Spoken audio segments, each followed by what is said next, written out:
Hi everybody, my name is Celeste Trainer. My speech that I will be presenting to you today will be on bullying within our schools. My goal once you leave here today is that you make a change. I hope you want to make a change, and with all of us together, we can make a big one, and it can start today. I am a parent, a very new one. My son just turned a year this past June. But even though my son is still young, I still think about him going to school and the impact others will have on him. I know I want my son to have the best school experience without worrying of bullying. Bullying has been around for a long time. It seems to be a lot more prominent in today's society versus years ago. I know that this is because of a lot of social media and children having such easy access to it. I know when I was younger and when I was in high school, bullying was there, but to me just didn't seem as intense as I have seen it nowadays. I know you may be laughing at me when I say when I was younger because I still am young, but I graduated high school 6 years ago now, and even just these past 6 years, bullying has increased. According to the United States Atlantic Economic Journal, it states that in the next 7 minutes, a child in the U.S. will be bullied. It may be the son or daughter of someone you know. It may even be your own child. Meanwhile, only 4 in 100 adults will intervene, and only 11% of the children's peers might do the same. The rest, 85%, will do nothing. Why are 85% of adults doing nothing? I'm so mind blown about this because we all see that this is a huge problem, and as humans want to help. Yet, when the opportunity presents itself, we do nothing. Many studies have shown that communicating with our children is huge. We live in a very rushed and busy world. Because of this, our children sometimes suffer. As parents, we are tired. We are so drained from the working day we had, and then we are preparing for tomorrow. But we are the parents, and we need to step up and talk to our children, asking them, how was your day? And creating an open discussion so that they feel comfortable telling you about socially what is going on, as well as everything in their lives. They are children, but yet still face many challenges every day with work, school, family, and friends. The hopes of constantly keeping communication going with our children will bring light to any events going on in their lives that could possibly be bullying or that they could be the bully. We need them to be aware that we are here. We want to help, and being bullied is not okay.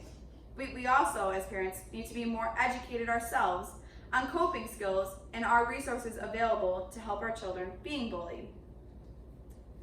Some programs for children being bullied are online. They have websites children and parents can go to and search ways of stopping bullying and who you can contact in your area or in your school district. They have videos on bullying prevention to educate children and the parents on what to do in certain circumstances. We also should start implementing social education into our school systems younger, since we are seeing bullying happening in early age children.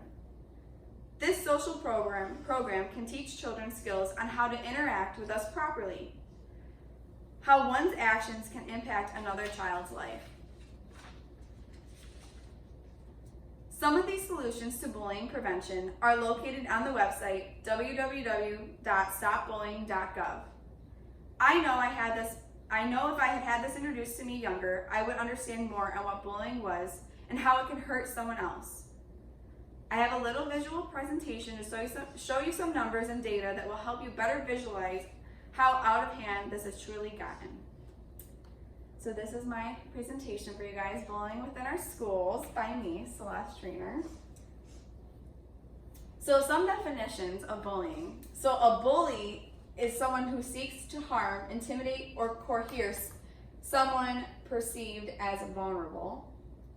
And then cyberbullying is the use of electronic communication to bully a person by sending messages of an intimidating nature. And we see a lot of this a lot more nowadays due to social media. Some survey statistics that happened in New York. So according to the CDC's of 2017 Youth Risk Behavior Surveillance System, 19% of students in grades 9 through 12 said that they were bullied on school property in the previous 12 months. 14.9% of those students surveyed said that they were cyberbullied. Bullying takes many forms, and technology advances have opened a new way for bullies to hide behind anonymity. Effects of bullying.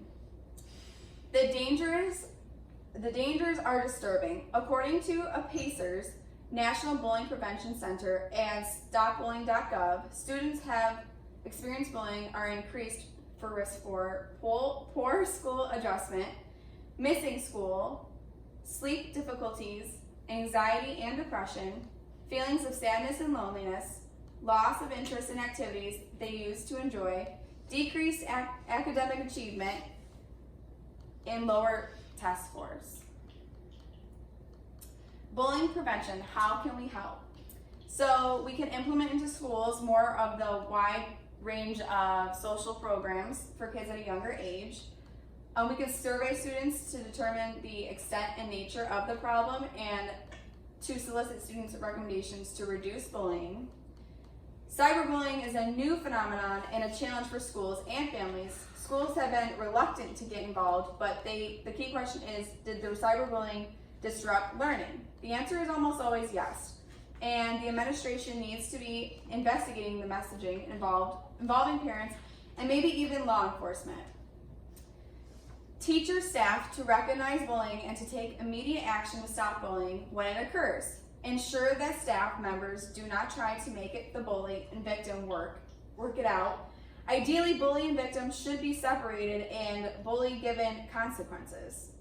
So these are all things that we can teach and educate our teachers so they also see it and staff to prevent this as well.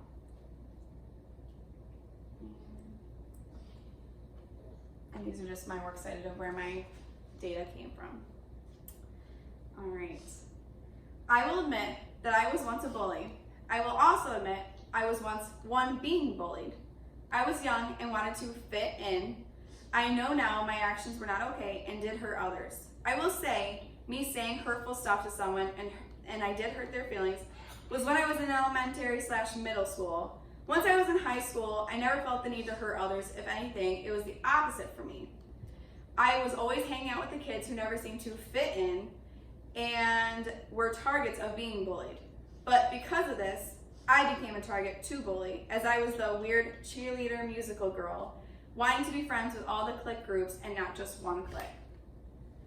I was tough and was hurt by what people would say sometimes, but I knew regardless that I was in the right and they were in the wrong.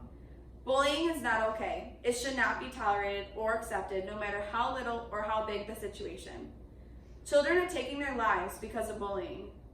In the journal Predicting Bullying Among Youth, Children, and School, it says that about 5,000 children commit suicide due to bullying every single year in the United States. This is unacceptable and it needs to be stopped. I, as a mother and teacher, will not accept this, so I'm going to try my best and do all that I can to prevent this. All of us need better communication and more knowledge on the topic of bullying. It comes in many forms and all of them matter. Our children's lives matter, so please everyone, talk to your children. Create a positive environment that shows them how important they are. I want my child to grow up in a more positive school environment, and I am sure that you all feel the same. Thank you.